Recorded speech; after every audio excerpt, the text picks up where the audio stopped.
Hello, everybody. Welcome to the Detroit Cast. T-Roy in the house. How you doing, brother? Doing all right. Jesus. Shalom, Biggie. Shalom. How are you, my friend? Good. Good. Very good. I feel the need to warn people right out of the gate. Trigger alert. Yeah, it's going to be one of those shows that might get a little heavy. And we talk about baseball again, or what? No. I did get some nice texts today from people going, those two are out of their fucking Well, I minds. got some people saying that yeah. they weren't right. So, Yeah, I mean, well, that doesn't sure, matter. yeah. But it doesn't. Well, Mine matter, yours don't. I don't care about yours. You can't listen to Fuckface. two versus 4. Like, Well, you know, I'm just saying. Some people are like, I just don't know what. well, thinking. I got some was like, people yeah, saying well, the exact same thing. yeah, that I was they didn't right. know what you were talking No, about. that either. they didn't know what you were saying. So. Yeah, well, they should have because I explained it quite well. So fuck you. So anyway, but no, it's not about baseball today, E. Unless you'd like to dive back into I that. was just trying to be a smart ass, and then you had to turn it. You know. I felt under attack. I feel under attack by you almost daily. So I'm a little sensitive to it. Okay, snowflake. Can you believe this son of a bitch? The new and improved E. The new and improved E. Yeah, right. The new and unimproved E is falling back into fucking shitville. So you're getting on my shit list, snowflake. Double secret I'm probation. not a snowflake. Okay, I don't get boomer. offended. Okay, boomer. Get offended either. I just think you're an asshole. Anyway, that's not why it's going to be heavy today. We have someone on the show in about 30 minutes. We've talked to before. His name's Aaron. And I read a lot of stories about these crime units, these internet crime units against children and human trafficking. And we've talked to him about it before. There's a lot going on. Georgia gets a lot of press right now. There's a story today about 14 pervs who were picked up in a sting. And so I was like, oh, maybe it'd be a good time to circle back with him. And his credentials are quite impressive. Aaron Diamond is his name. And Wayne County Sheriff, Internet Crimes Forensic Examiner, Michigan State Police Internet Crimes Against Children expert, FBI Crimes Against Children, human trafficking forensic expert. So the credentials are there. About as legit as you get. Yeah, and I believe Mr. Diamond is retired now, and like a lot of these guys, life is not easy when you spend your time and your career dealing and seeing with the shit of humanity that these guys have seen. It's a tough way to go, yeah. Yeah, so... But doing a hell of a job. Yeah, and... Glad there's people out there doing it. But I know the content can get a little rough, so I'm just giving people a little heads up. Sure. You know. So, anyways, he's a great dude. We've like I said, we've talked to him before, so we'll get to him in about a half hour. We'll try to get through some other stuff. We didn't get through much last night because I was fighting with a couple of assholes for about an hour about baseball and shit. So we missed out on some things. But anyway, we've got let's see what's going on. What's his name? Mike Bloomberg. Billionaire, former mayor. Buying his way into the election. Yeah, he's not even going to the 4 primaries, you know, like the Iowa caucus and the New Hampshire and wherever the fuck they go now. He's just like... He's going to buy his way out of the debate stage. Yeah, he is. Yeah. He's got a team of like 2,000 people. You know, Trump had like 15 when he ran in 2016. It's the only ads you see yet is Bloomberg. I mean, even SNL poked fun of it when they did their mock debate. It was like Sponsored by Mike Bloomberg 2020, which is pretty funny. But he's a former Republican, I think, more right leaning, and he's the guy that wants to, like he wanted to make all the drinks like you couldn't have big gulps in New York. Yeah, and straws were a big issue with him, and he's the one that Trump always says. He wants to stand in a box because he's tiny. He's so wee. Little man. Yeah, and, but they've unearthed some audio because, that for whatever reason, the left has turned into this kind of sanctuary city, loving, hey, everybody gets insurance. I don't care if they're from this country or not, which is mind-blowing. Like, go ahead. Walk into any other country on planet Earth and see how far that goes for you. Mm-hmm. See how far you get walking into Japan or China or Russia or Mexico, Canada, and just like want to jump on the dime and get a driver's license and vote. No, doesn't work like that. But a lot of things happened in New York back in the day where they had the stop and frisk policies. Oh, yeah. Which, he was right there in the middle of that shit. This is Rudy Giuliani and the New York Police Department, and they were just like going, all right, where's the most trouble? These parts of the city? All right, well, stay there. And just start fucking throwing dudes against the wall, frisk them, see what you got, and then, took crime down, but it was controversial as shit because Right. it looked like it targeted, black and Latino people who were living in shittier circumstances. And a judge in 2013, which was, I believe, Bloomberg's last day or last year as mayor of New York, a federal judge ruled that New York's stop and frisk policy amounted to racial harassment and was unconstitutional. The NYPD had already started curtailing it a little bit, like, yeah, this is getting a little crazy. Yeah. And then they abolished it shortly thereafter. And he's way against it. He needs the black vote. So he's going into like black mega churches, like, yep, sorry about all that stuff. It was terrible, and I learned, and all that. Well, this podcaster, Benjamin Dixon, unearthed some audio from 2015, a couple years after the judge ruled that this was racial discrimination and bullshit policy. And I guess Bloomberg really fought to keep this Defending audio it? private. Oh. Yeah, and it took a few years. It was at an Aspen Institute appearance, and it's 5 years old at this point, but he blocked it from public release. And then this podcaster, Benjamin Dixon, played it yesterday, and Resurfaced. yeah, and he doesn't really sound like he's all that against stop and frisk and stuff like that. So I don't know how this plays for Was him. all for it at the time. Yeah, and His defense, it did seem to work. It cut did. crime way down. But yes, it cleaned up the city completely. A lot of people say, well, since they stopped that policy, crime has continued to drop. I think people would argue now, like de Blasio is doing everything he can to ruin that city and have the locals hating the police. I mean, it's a disaster in some of that. There's a war going on between the mayor's office, the governor's office, and local police department. They hate each other. So anyways, I thought it'd be fun to listen to Mr. Bloomberg. can't wait. Yeah, you want to hear? You got it there, E? 95% of your murderers and murder victims fit one MO. You can just take the description, Xerox it, and pass it out to all the cops. They are male minorities, 15 to 25. That's true in New York, it's true in virtually every city. And that's where the real crime is. You've got to get the guns out of the hands of the people that get killed. So you want to spend the money, a lot of That's cops. terrible audio. I've heard better Put audio. those cops where the crime is, which means in minority neighborhoods. So The cops where the crime is, minority neighborhoods. Unintended consequences is people say, oh my God, you are arresting kids for marijuana that are all minorities. Yes, that's true. Why? Because we put all the cops in the minority neighborhoods. Yes, that's true. Why do we do it? Because that's where all the crime is. And one of the ways you get the guns out of the kids' hands is to throw them against the wall and frisk them. And then they say, oh, I don't want that, I don't want to get caught, so they don't bring the gun. They still have a gun, but they leave it at home. So yeah, that was a little hard to understand. Yeah, I was glad we had subtitles on that. I'm not sure how that came across. Yeah. Okay, I think I have a transcript here. 95% of murderers and murder victims fit one MO, modus operandi. You can just take a description, Xerox it, and pass it out to all the cops. They are all male, minorities, 16 to 25. That's true in New York. That's true in virtually every city. That's where the real crime is. You've got to get the guns out of the hands of the people that are getting killed. So one of the unintended consequences is people say, oh my God, you're arresting kids for marijuana. They're all minorities. Yep, that's true. Why? Because we put all the cops in the minority neighborhoods. Yes, it's true. Why do we do it? Because that's where all the crime is. And the way you get the guns out of the kids' hands is to throw them up against the wall and frisk them. And then they start, oh, I don't want to get caught, so they don't bring the gun. They still have it, but they just leave it at home.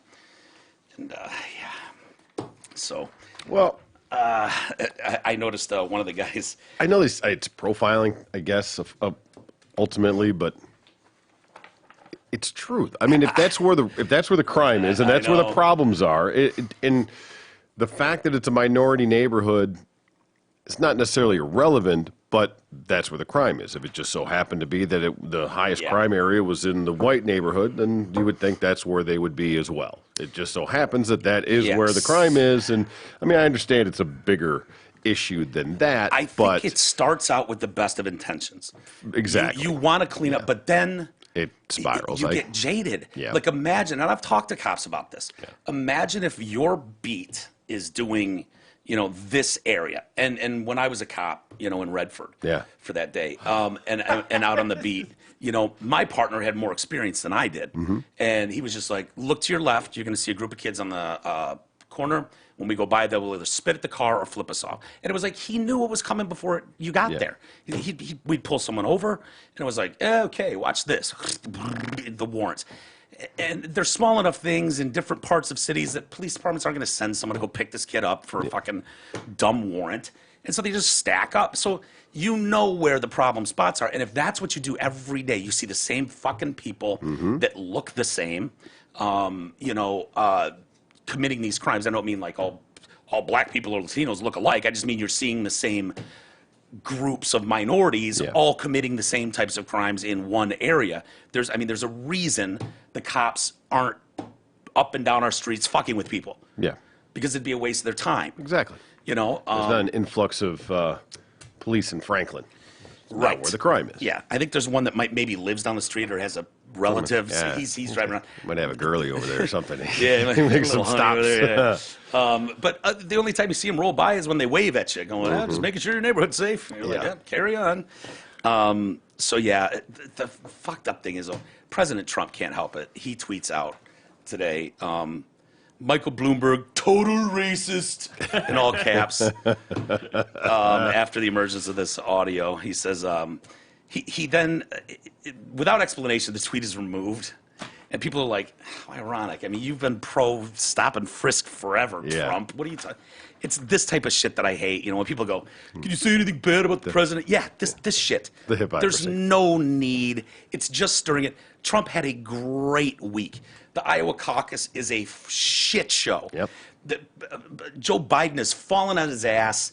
The people that are running against him look weak and not good. Their debates have not gone well. He's crushing it. He's never had a higher approval rating. What are you doing? Why are you going into the mud? Just tweeting on the toilet. I Doing what know. Trump does, man. I know. Just It's kind of funny, but it's like, dude, this is what people hate about you. Even if they wanted to like some of the. But why does he care about that? I know. I mean, he's- I don't think he he's does, going against like, him. in a way. No, I'm saying Oh. why he doesn't care that people hate about this. And he took it down, I guess, and he's this weird ego where he does want people to like him, but on the same hand, he also give a clearly shit. doesn't. Yeah. So what does he care? I know, but when you're talking about divisiveness and like people want the country brought together as if there's anything Trump could do between now and another 4 years that would, if he was perfect, he couldn't bring people. It's so far fractured. It's over. So maybe that's it. Just like, fuck it. Yeah. Whatever. I'll Here we just go. play to my base. But it's disturbing to people like me. Like, dude, you hold the highest seat in the world. You don't need to punch down. So when that tweet is deleted, he sends another tweet out. Mini Mike is a short ball hitter, talking about his golf Yeah. game. Tiny club head speed, keep America great. oh my god. He went to his golf game. Went to his tiny Jeez. club head speed. Oh man. Mini Mike is short hitter. I mean, it's just a shot. It is. And it's just not. Obama wouldn't tweet that out. No. Clinton wouldn't tweet that out. Bush wouldn't tweet that out. You know what I mean? Like, I get it. He's not a politician, and this is just what we have to deal with. Yeah. But holy shit. Mini Mike is a short ball hitter, very tiny club head speed, keep America great. Like, unnecessary. Yeah. Absolutely unnecessary. You're having a great week. Your approval rating's never been higher. Why? Yeah. Why? If he could lock it down for the next few months during this, and not do those stupid little things, his would help rating him would out probably so go. much. It would. It Let really them. would in reality. That's a problem. You're in such a great position. Last election, he had to do this, right? He was going through the primaries and going against all the other Republicans, so he was talking shit to everybody on his own side, and then Yeah. got into the election, and then had to talk shit and get to everybody on the, Yeah. on the Dem side. But now they can do all the infighting. He can just sit back, man. and just let them do Just it. coast. You're Yeah. coasting to the general, What's he son. gonna do? He's going to You- sit back. you He'll don't throw have to those little debate. darts here and there, Yeah. I don't mind so much when it's the counterattack. Right. When someone shits all over, which these guys do every day, in fairness. They're both doing it to each course. other. But, Bloomberg, it's like, just sit back, Let him worry about explaining what he meant 2 years after a federal judge I deemed wonder it if a you racist really policies. could talk to Trump. No. Like, no. But if you sat down, if you just randomly caught him in an area where no one was around him, and you're like, dude, what are you thinking? I wonder what I guarantee people around him have done that, tried to do that. I wonder. He doesn't give a shit. Troy's right. He's sitting on the shitter, just going, hilarious. But what does he Look say, what he like- said. Total racist, all caps. But if you sucked his dick and just like, look at dude, you're the fucking man, all this shit. But trust me, this will make this would help you. I wonder if you still would. Just, I don't what think he so would say. because He he would think in a way he thinks that's how he got where he is now. probably. Yeah. So he For thinks sure. that's part of Gotta- it. Go to the date that brought you or whatever. Yeah. Yeah. Dance with the However girl that that brung saying you. goes. That one. You know, Bloomberg blasted back at the president, and he sends out a statement. Now he gets to clarify, and now it's front page news, and didn't need to be that way, but whatever. President Trump's deleted tweet is the latest example of his endless efforts to divide Americans. I inherited the police practice of stop and frisk, and as part of our effort to stop gun violence, it was overused. By the time I left office, I cut it back by 95%, but I should have done it faster and sooner. I regret that. I've apologized and have taken responsibility for taking too long to understand the impact it had on Black and Latino communities. But this issue and my comments about it do not reflect my commitment to criminal justice reform and racial equality. I believe we need to end mass incarceration. And during my time, we dropped that by 50% and juvenile incarceration by 60%. all these statistics that no one ever knows if they're who's true. Gonna go check and be like, oh, was it really 60%? I'll just say and whatever. how fucking loose are those numbers? And where did you get those? Insert campaign ad here. Exactly. In contrast, President Trump inherited a country marching towards greater equality and divided it. Really? Do you think when Obama left that the racial equality was at an all-time high in this country? I do not. When was it ever higher? The administrations before Clinton, our first black president, Bill Clinton, had better racial equality in this Willie. country. Yeah. The challenge is clear. We must confront this president and do everything we can to defeat him. His attack on me clearly reflects his fear over the growing strength of my campaign. Make no mistake, Mr. President, I am not afraid of you, and I will not let you bully me or anyone else in America. Trump's campaign manager, Brad Parscale, retweeted the comments. All the money in the world can't undo this. But here's the other Few thing more ads, Mike. that sucks about Trump is 1 minute he can be your friend, and then if you say something bad or you're opposition now, he comes after you, and it doesn't matter what he believed before. A lot of people take issue with that. Like, dude, you're so two-faced. Like, Oh, yeah. Mini Mike has got no club head speed. He was did a piece for the New York Times. They were talking about Bloomberg and his golf game, and he said if he had more time to play, he'd be a terror.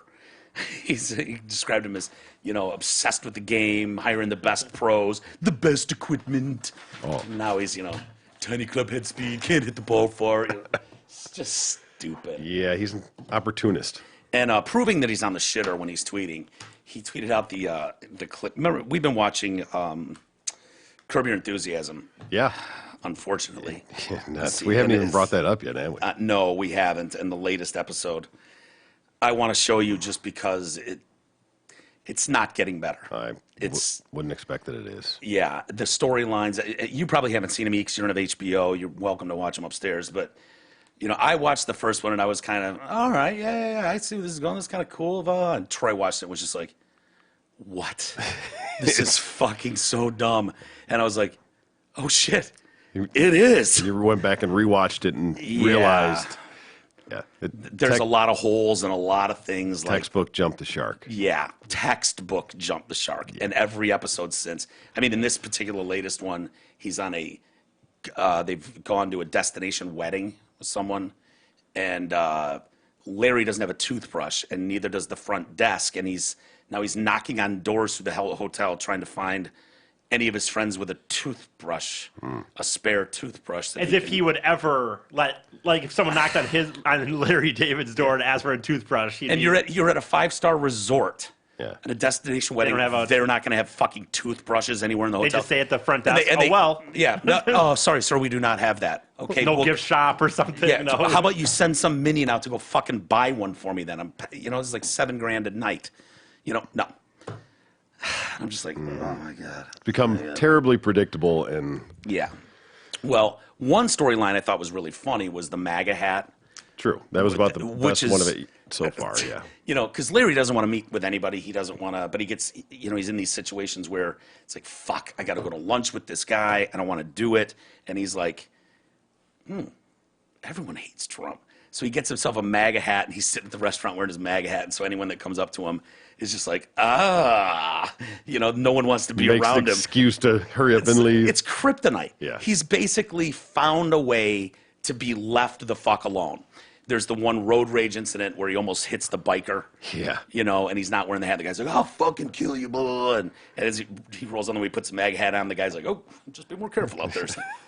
Trump retweeted that scene out today, Did he really? not realizing that it's like, dude, he's wearing the hat so to avoid people because they hate you so Oh, much. that's Like, totally missed the point of the joke. Yeah. You know, it's like, someone's got to explain to him, you know, like, sir, this is more of a shot at you than a compliment. Well, he's in Hollywood. In his defense, Larry. Yeah. So yeah, he is probably the most hated man in Hollywood. Yes. Probably more than Weinstein at this point. Oh, they don't hate Weinstein. I love Leon. Was it Leon's line too? You know, you never see anyone wearing a MAGA hat backwards. Oh, yeah. 'Cause they want to see the ass kicking coming. You get your ass kicked. You want to see it coming. That is a great line. That's true. You don't ever see anyone wearing a MAGA hat backwards. Nope. It's funny, man. Or a little sideways. We had the Oscars the other night. We're not going to spend a bunch of time talking about that, but every year, the In Memoriam Oh, gets right. a lot of shit. The you people know, we've lost in that year. yeah, and they always tend to leave out someone like, why isn't so and so in the In Memoriam? And there's been some pretty shocking like names left off that. Sometimes they're big TV stars, which would be more for the Emmys than it would the Oscars. But this year in particular, Tim Conway was left off. Died at the age of 85, like in May or something. Really? Yeah, and Tim Conway, I mean, he's a comedy legend. Yeah. I couldn't name a bunch of movies, but I know he's been in movies. Yeah. And then you had some Disney actor, Cameron Boyce, that people were, you know, he died at 20 this year. I don't know of what, never heard of him, never seen him before, but people were all up in arms about that. And then Luke Perry, Oh, okay. 90210 star, but Luke Perry goes deeper than that. You know, I mean, 8 Seconds, he starred in that movie. Remember that? I do. Can you name anything other than that? Buffy the Vampire Slayer? A movie? Yeah. Oh. Yeah, the movie that led to the TV shows. Oh, okay. But I'm just saying those were like Yeah. big movies at the They're time, actual movies, yeah. Hollywood movies that he was in. True. And died this year tragically. Aaron Spelling was left off a few years ago. Tori Spelling's dad, who was iconic in Hollywood. Right. And so there was so much pushback this year. Like, what the fuck? I mean, dude, Luke Perry was in Once Upon a Time in Hollywood. What? Small role, but that was his last role. He was in the Tarantino movie that's nominated for, I don't know, 1 billion awards. Yeah. Like you would think. Yeah, especially something that was that prevalent in this awards. I don't remember him in there. Yeah, I remember when we were sitting in the theater going, there it is, Luke Perry. Oh, all right. Small role, Yeah. but nonetheless, I think it was a speaking part and was in there. And most of those actors took major pay cuts just to be in a Tarantino movie. Yeah. You know, I know Pitt did, DiCaprio did, Margot Robbie did. And, you know, shit, I'd give a nut to be in a Tarantino movie. Right. So, you know, I don't know, Luke Perry, You it already seems said that. weird. You give Weinstein a nut. Yeah, for I'd that being blow that movie. Weinstein. I'd even maybe give him one of those blackhead zitty massages. Oh, God. Fuck, it's even, I'd rather blow him. So, anyways, there was a statement now that was published by the Hollywood Reporter from the Film Academy, and they wanted to address all these tweets. People are just like, "Fuck you."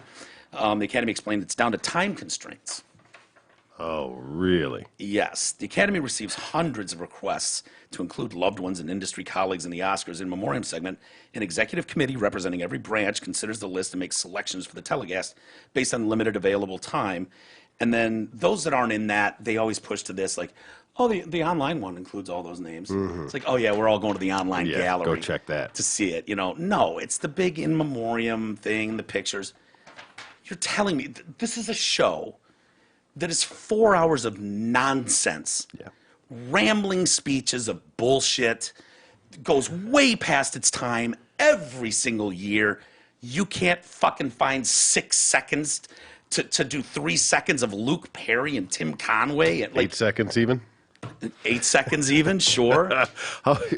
I'd be curious to mean, know what that give list me really a is like break. of some of the people that made that list. That How about this as a solution? Take out all the fucking behind the scenes grips no one's ever heard of. All the fucking low rent producer who died at 93 or director that died at 100 that nobody's ever heard of. well, Nobody's ever heard Because of. you haven't heard of him doesn't mean they don't know. He's not known in Hollywood, though. I know, but dude, this is a broadcast for the public. This isn't a closed show. It's their own I mean, little clique. I understand that, but dude, that seems like someone's pissed at Luke Perry. Maybe. You know what I mean? Like Luke Perry's in the most nominated fucking film that you guys are parading all over, and small role, but still, that doesn't seem weird to you I guys. don't even know why they have it. seems- Whatever. Like, Yeah, I know. Well, almost all those shows and everything does in some Yeah. way. They try to recognize people that have died Of course that it's year. weird. Most likely that's what it is, dude. Some person, I believe, probably on this committee had this power that they have, and they just chose. You would just think that Reeled it someone in a would go, way. And then- guys, if you don't think we're gonna get smashed, Yeah. with Smash, back, but who cares if you think about what smash? In what way? well, enough that you got to fucking release a statement about it Now we all. every year. But They it have to- doesn't we really go through matter. this. I'm just saying, in a way, like. Does anything really matter though? Ian? No, I mean, know, but nothing I'm- really matters. No, I know, but I'm saying that if someone had a thing against them, they could know they probably could get away with it, and Hard then to just say why or how.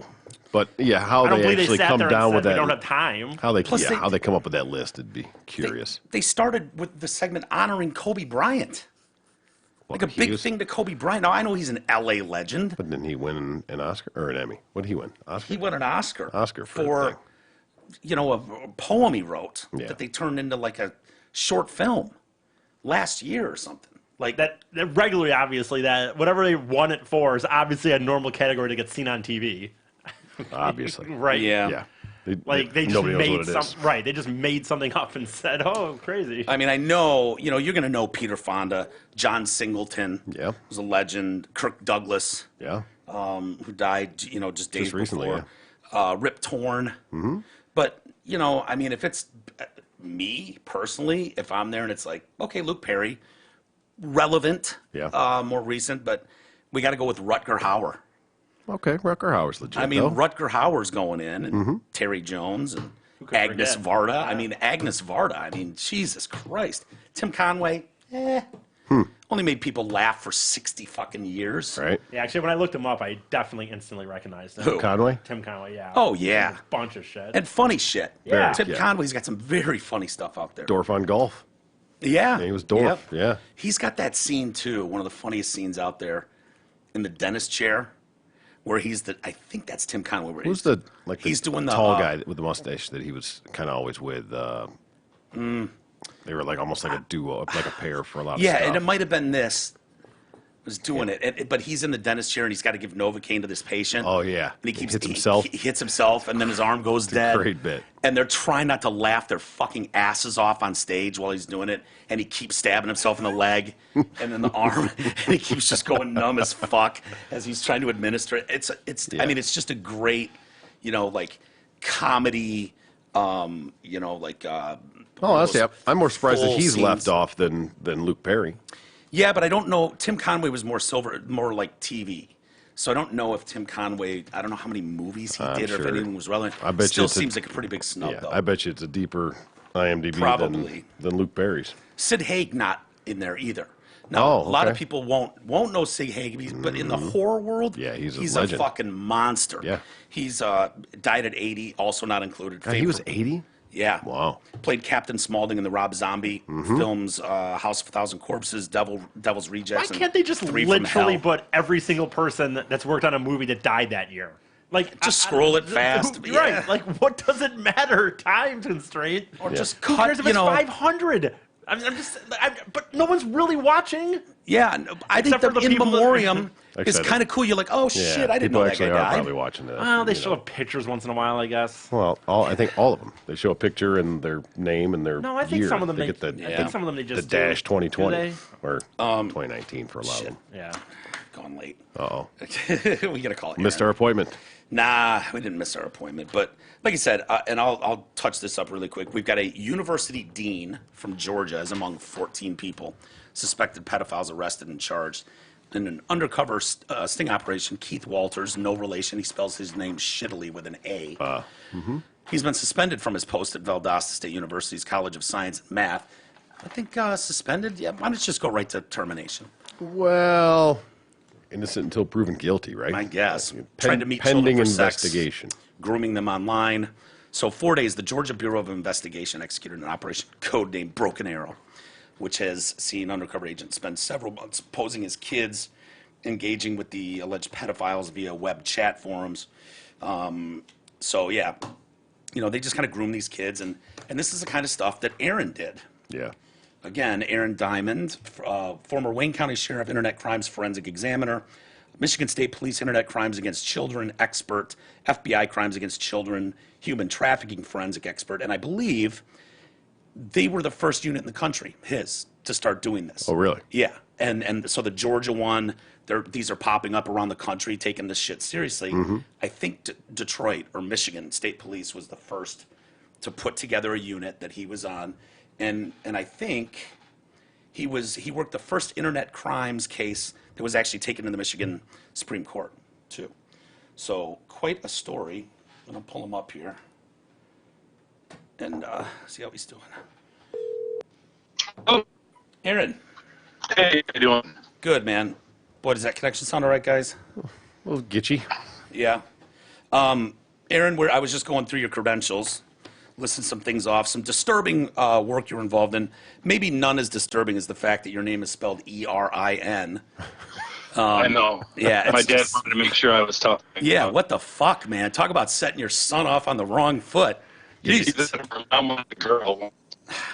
Give you a girly name to toughen you up. Yeah. Like that. Exactly. So I was diagnosed many times for having a chick's name. You know what, Aaron? Let me call you right back. I think this phone signal blows that we've got right here. All right. I'll Sounds good. I'll call you right back. Sounded better when you were holding it right there. A little bit, but I'm not going to do that. Huh.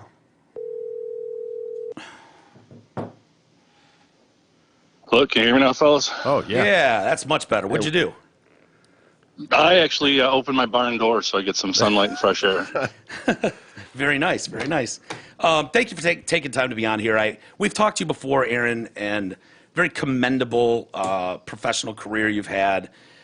Seen shit that most humans will never have to see. Unfortunately, someone has to, and that was you. And I know that that comes with, that consequences. Oh, yeah. Yeah, I don't know how you are doing, if you even want to get into it, but I know a lot of you guys end up having some soldier level PTSD from the kind of Yeah. work you do. Yeah. That's why I'm out here in the country, enjoying the fresh air, working for relaxing, hang out with a lot of other damaged first responders. But yeah, it leaves you some pretty nasty nightmares. Yeah, I can imagine. How is life for you now? Because you're retired. Yeah, I'm retired from there. I'm off a little bit, getting back healthy, but I work for one of the big three as well, doing some IT security for a while. Yeah, I was going to ask you how you get started in something like this. Is it like you because I imagine you get into law enforcement because you want to take down the bad guy.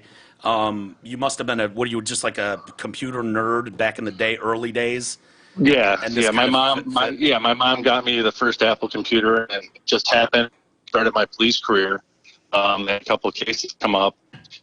None of the old timers knew what to do, so they went to the computer nerd. Yeah. So from there, it kind of took off. They said, "Teamed us up with a couple old timers and said, figure this out." Really? God, Yeah. I can't even. So, is it true that you guys put together the first unit? Because we see a lot of these now, the Georgia, Internet Crimes Against Children Yep. Task Force, and there's a team of guys at various police stations that focus just on this kind of work. But you guys were the Right. first, right? Right, we were. It was even before the Chris Hansen. Yeah. In fact, Chris Hansen was a reporter and saw what we were doing in the reverse stings. And there were no laws at the time when we did it. We took some existing prostitution solicitation laws and kind of pushed it a little bit. And we made sure that the suspect knew in their mind that they were talking to an underage girl, and they made it react to think it was an underage girl. And we kind of pushed the law, over a got to push up to the Michigan Supreme Court where they agree that, hey, it's an undercover operation. The cops are allowed to lie. You know, it's the fallacy. And, Yeah. you know, these guys knowing well show up thinking it's going to be an 11, 12, 9, 10-year-old little girl until it's a cop. The case you're talking about is People versus Thousand. And that got bounced around the lower courts, made it to the Supreme Court, and there were 2 charges. And one of those, I believe, was dropped. I'm assuming you were working for the prosecution? Right, absolutely. Yeah, Okay. I was a guy. That would have been weird. Weird turn in the discussion if you weren't. But yeah, and it hinged on that because you got to be really careful about entrapment. You know, like I know I don't know all the legal terms, but someone has to. The reason the first charge got dropped, and I can't remember what the charge was, or why they didn't make that one stick. Do you remember the details of that at all? Yeah, what it was is there were no existing laws, so we threw a bunch of tested in the courts. We knew some of them were going to get thrown out. Yeah. And court rule on it. So I know some of them were tossed out throughout the court system, but our whole thing was we followed almost the same rules and guidelines that had been used for 30, 40 years for prostitution details out on the street. You know, you let the John lead the conversation. I was just some little innocent, my partner's an innocent little girl sitting in a chat room, and some wayward boner comes in and starts talking about, hey, you know, let me see your panties, and go on from there. Right. And she just plays along. It wasn't like, you know, we were acting like 12-year-olds in this chat room, like, hey, who wants to come meet some 13-year-old for a head job or a handy? Yeah. That there's a whole different story. But no, we just kind of sit there, and then those chat rooms were the Wild West before they shot them down. And it was just creeps nonstop. It was shooting fish in a barrel. Well, a lot of times what you hear is they'll go into these chat rooms, and it's a grooming process. It starts slow, you know, and these guys will just start conversations and then maybe share a little bit of pornographic pictures with the kid, and then even request that these minors take photos and send back to them. And that was when I read that, I immediately knew I wanted to call you, because what the hell do you do when you're posing as an 11-year-old girl and this guy is requesting nude pictures of you? You can't send him nude kid pictures. No. So back in the day, we used to corrupt the photos because we had dial-up. Oh, we tried it so I could send a corrupted photo that was approved by the government, which they don't no longer do. Or you work your way around it. You have to talk out of it, like, hey, my camera broke. Or back in the day, we had webcams. We had guys send us webcams. You know, my mom and dad took my webcam because my mom saw some school, you know, program about predators, so I can't use the web. It's a lot different. It's a lot different now because every laptop's got built-in webcams. Right. You know. Yeah. So, yeah. God. And in fact, for the voice, you'll laugh at this. For the voice, we were big Drew Mike fans. So with your sound drops, my partner actually made a sound drop board, got his daughter in there, and we canned up little sound bites of perverts on the radio. We were dropping sound bites like hee. Oh, Homework, and we'd hang up, and it was like hook, line, and sinker. If the guy got to the point where he wanted a phone call to hear a little girl's voice, we had it canned up. We used it like, all right, I'm going to make this real quick. We'd hop offline, make the phone call with sound bites, and then hang up real quick. And then the guy was he was sold. wow. Really? How often when you get a guy like that on the line, how quickly does it turn perverted and then they agree to meet up? We had ones that met with. Fucking phone. Sorry, hold on, Aaron. I was losing you there, buddy. So all right. So we'd get as quick as an hour, but we had other would take months. One would, you know, some would want to be romantic and groom you nice and slow. Then you had the other ones that were just straightforward creeps, like, hey, I want to get slow. So, and it would go. There was no. I wish I could write a book if I could profile. We had anywhere from, you know, doctors to public officials to creep living in mom's basement. See, I think that's what we all think is it's just some fat loser in his mom's basement. It takes all kinds. Yeah. For sure. The guy's busted in this sting here. It's like, you know, one guy's a dean at a university. Two guys are truck drivers. One works in retail. Black and white. I thought this was a white dude crime, to be honest with you. I was like, hey, black dude, stay in your lane, okay? Well, no, to be honest with you, since I've been around as long as this has been a crime. So originally it started off a white guy crime because if you remember, computers were $3,000-$4,000 and internet connection was stupid expensive. Yeah. So I used to only get rich dudes or little spoiled brats in mom and dad's basement. Really? So, or IT geeks. Well, then once the price of computers came down, I think it was when one of the big three gave all their employees a PC for Christmas. I remember seizing dozens of those because a year later they're selling them used, at your pawn shops or other places, and those just spread through the Metro Detroit because they're affordable computers. And then that's when we saw the demographic change. Wow. When internet became affordable, it opened up to everybody. Yeah. So do you think the internet helped or hurt? I mean, obviously it gives you guys a lot of tools to use to combat stuff. When we were growing up and when you were growing up, it was like, stay away from the creep on the corner. You go over there, you might get fucking molested. Or the creepy van. That was always the thing. Don't get in someone's van. But now, the World Wide Web has opened this up to anybody. Yeah, give them total access. It does. And it gives creeps, other creeps talk with like-minded views. And I think it's okay. Fucking phone. God damn it. Sorry, Aaron. Yeah. Go back to wherever your barn door was open or whatever. Yeah. All right. So what it would be, I'm saying outside, what it would is, now you've got a place for like-minded individuals to meet where it validates their views, kind of like we see with terrorism or these hate groups. Yeah. There might have been 2,000 pedophiles, in the state of Michigan 30 years ago spread out. But guess what? Now they're all in the same chat room, encouraging each other, getting all worked up every night. Hey, guess what? And now that we all got phones and cameras, so that's where we're at. So is it a drop in the bucket then? Is it safe to say that the amount of abuse out there that's not being caught? Because I'm always amazed. Like, I think, dude, if you even have a picture of a naked kid on your phone, you're fucked. You're fucked. Yeah. You're fucked. Oh, yeah. But maybe that's not the case. And if you're not reckless, you can get away with some pretty shitty behavior for a long time before anyone catches up to you. Or do these guys tend to get stung pretty quick?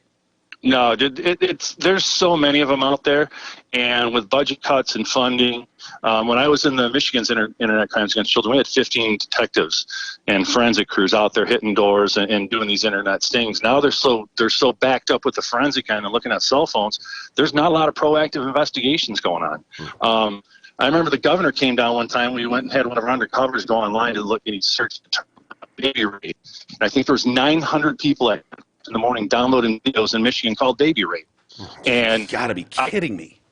And we all know there are certified child porn video. There's what? There's software that the government has that we can validate, and we spy on some of these guys through techniques. But we knew what it was, but I just can't go get them all. It's just Yeah. they're there. And- I mean, you could give me 200 cops, and they'd be busy for the next 20 years. Wow. That's got to be discouraging when this is what you do for a living and you're trying to make a dent in a real problem, because this is something that will destroy someone's life. You take a toddler, a 7-year-old, to 12-year-old, and abuse them like that, they'll probably never fully recover from something like that. And the human. No, absolutely. Yeah. Absolutely. When I first started to read these textbook things, 7 out of 10, guys with child porn have molested or touched a kid. I never believed it. Well, then we started working with the feds where when these guys took a plea bargain, they had to go on a polygraph to tell us if they were victims. And sure as shit, 7 out of 10 of these creeps had at some point either gone to a park, a town, bathroom at the mall, or want to touch a kid. Just to get access. Yeah. Even more disturbing than I thought. It reminds me of something. We had some younger kids over here doing a show, and they were I don't know, what's your daughter, 21 at the time? Yeah. And there's like 5 or 6 kids here around the age of 20, 22, and they're talking about, and this sort of subject came up. And because I've never had anyone go, hey, man, can you send me a picture? Or when I was younger, no one solicited me at a school event or a church or anything. Every one of these kids had a story. Yeah. Every single one of them had multiple stories about creepy older men. The guys had stories about men hitting them up, and the girls did. And someone was like, I'll give you $250 if you send me pictures of your feet. And Oh, yeah. might be some creep in Europe. And it was like, all right. And then they'd have a Venmo, and $250 would come in, and they'd be like, snap a picture of their foot and send it off. Stuff like that, One guy, Oh, yeah. show me your dick, I'll pay your rent. The guy's like, fuck yeah, my rent's $1,000. boom, $1,000. Here's a dick pic. Have at it. And see what happens though with that type of stuff right there is so they'll get the person to send a dick pic, but if this person's a hacker, they're gonna make a dossier on you.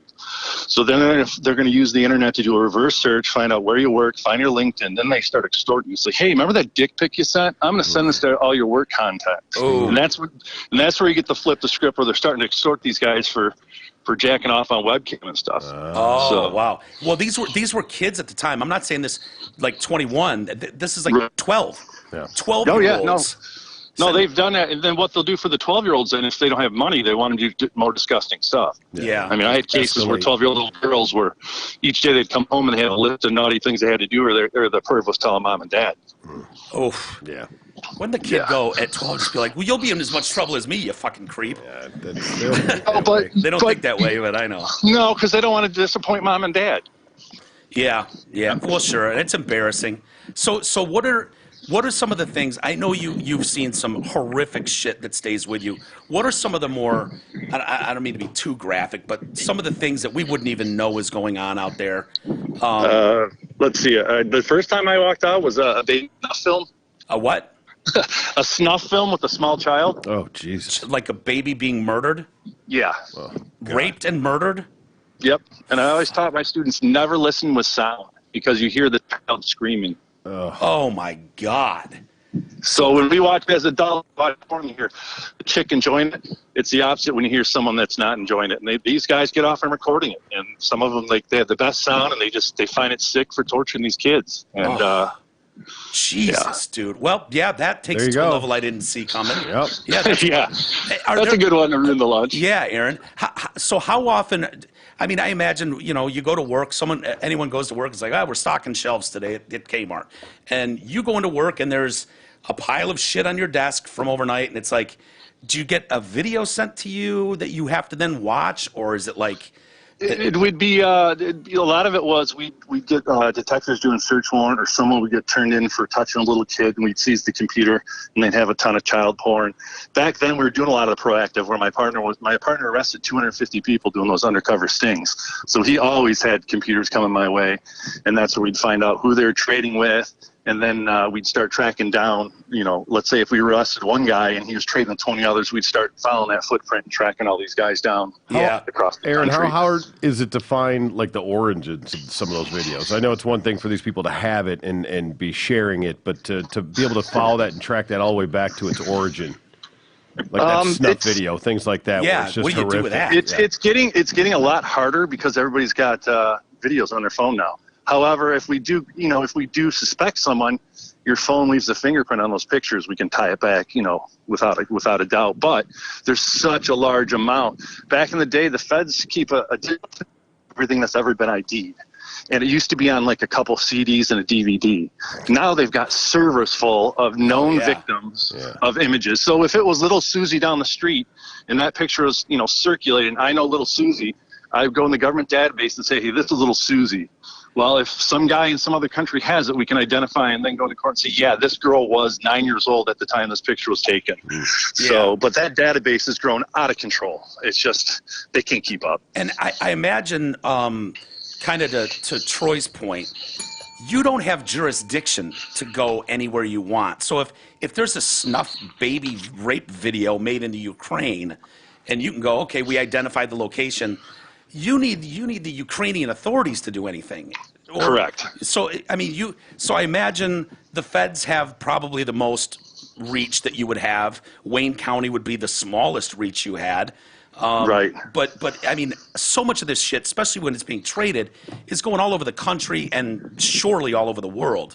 I mean, right. The one thing is all of us have been exposed or have family members with kids. So when it came to jurisdiction, it was probably the easiest group of task forces ever put together because everybody started to realize this could be anywhere and we better get these guys in a group. So we had guys from all counties, all levels of jurisdiction. So toward the end of my career, I had nationwide jurisdiction with the Fed. So if there was a child crime somewhere, they could throw us on a plane and go take care of it. Really? Oh, so God, dude, that's incredible. So when you and I know you guys have to watch these videos and look at these pictures. I mean, there's identifying things in videos that help in trying to identify things. I mean, how often do you have to just pause it and go, I'll pick this up tomorrow. I can't watch another second of this video. Yeah, believe it or not, we had a PlayStation 3 in the office, and we played Skins game for $1 all the time. You play what? So it's the Skins on Tiger Woods golf. Okay, I was going to say, just to I was clarify, like, you're talking about yeah, golf video this games. isn't Yeah, we're talking about golf. Video game. So you look at a couple pictures, and all of a sudden you hear someone, "Hey, you're up!" So you kind of forget what you're doing. You walk away for a second, clear your head, go shoot a couple strokes real big, come back, look at a few more pictures. So that way you couldn't get so engrossed in it. And if you just sat there and buried yourself in it, it would mess you up. It ruined a couple holidays. I'll say that. Yeah. How long do you think it is average for you guys doing this before I got to be transferred to another unit? I can't. They won't let any of the new guys go over 4 years. Really? Really? Wow. Yeah. Yeah. I can believe that. Makes sense. How long total were you doing My that? partner said 17 and a half. Oh, Wow. You and your partner did 17 and a half. Oh, God. Now, I wonder, there's a weird thing to this, and it's more human behavior than anything, but the more you do stuff, see stuff, even if it's something you don't like, the more desensitized you get to it. Oh, absolutely. I got probably the worst sense of humor. Yeah, and I understand that. I do too, and it's probably from all the shit I've seen through years in radio and whatnot. But I imagine you probably have to have known guys that got jaded and maybe even turned. And like, I mean, is it possible to see guys that started out as good guys, like kind of Cop-wise, I've never seen a person in like the internet crime type unit that I've heard around the country turn. I mean, we arrest cops and firemen and first responders, but I've never known someone. It just, you could tell. I mean, you're around other cops that you study human behavior, but that's one thing I don't know whether they actually took that job just because they wanted access to it. Yeah. You mentioned Chris Hansen a little bit ago, and we all love that show. It was Great. just, yeah, have a seat, and I was just coming over here to warn her there's bad guys out here. Well, I see you got some box of condoms and some wine coolers. It's like, guy's just fucked. He's dead to rights, But I wonder, for you guys, was a show like To Catch a Predator a good thing or a bad thing? Because it almost showed these guys how the cops are doing this, how stings are set up, and he came to our department and wanted to work with us. My partner and I both threatened to quit. So the sheriff said no. He went and stole one of our retired sergeants, took that playbook that we wrote, and put his show together. Really? As soon as that show hit the air, we arrested nothing but idiots and slow people, foreigners. I was no longer arresting doctors, first responders, teachers. They were on. You're getting the low-hanging fruit. Yep. God, that's incredible. So it was more of a. So you were going to quit. Why did you and your partner threaten that right out of the gate? You knew it was for just TV ratings, and weren't going to let us follow up the cases and do the police work. They just wanted to. Hey, we don't care about arrests. We just want to get the sheriff on TV, and we're like, fuck you.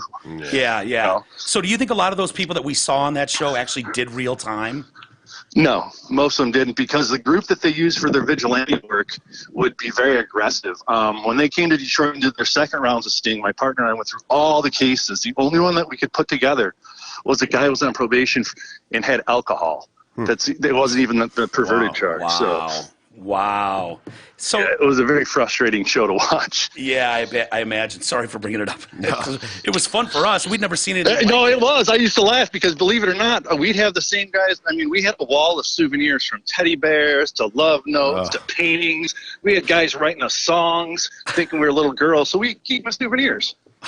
And how do you think someone gets there? Do you think this is someone who grows up, is just attracted to kids, or is it more like, they start with some deviant shit and they get bored with regular porn, they move on to this and that, and then they make their way towards being into kids? Or are they just miswired? Miswired. I've seen them all. I've seen guys that were abused as kids, and I've seen the other ones that just go down that porn hole. It's like, oh, this is creepier. What's creepier? Yeah. They go from animals to torture to children.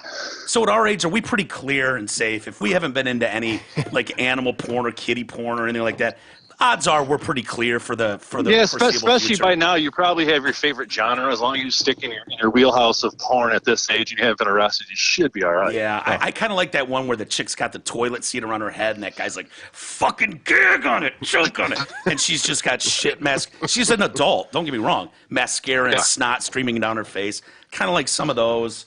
But yeah, Yeah, in fact, it ruined my porn because I had to, at a young age when I'm looking at stuff, I'm like, give me cougar porn, give me older ladies because I don't want to turn porn into Question anything it. close to no schoolgirl fantasies, no dressing up and Right. baby dolls. No, Yeah, they yeah. ruined all that for me. oh my God. Yeah, go ahead, T. Aaron, have you noticed? I've seen more and more videos online these days about more civilian vigilante kind of groups that are doing this, out targeting these predators, doing their own sort of investigations online.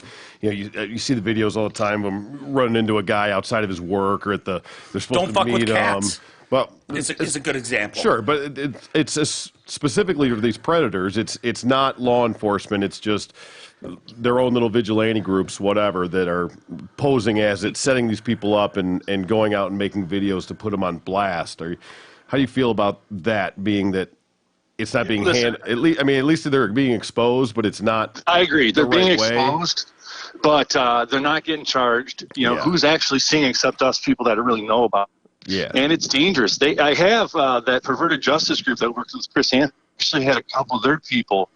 One got charged with attempted murder. He was online and met a 14-year-old girl and ran away with her and tried to have her parents killed. So no one vets these vigilantes. It could be some creep themselves. Yeah. It's not someone that's had a back. Those are the ones you got to be worried about because, all right, who in their right mind is going to sit up at 12, 1, 2 o'clock in the morning and talk dirty to a little kid unless you got serious issues? Yeah.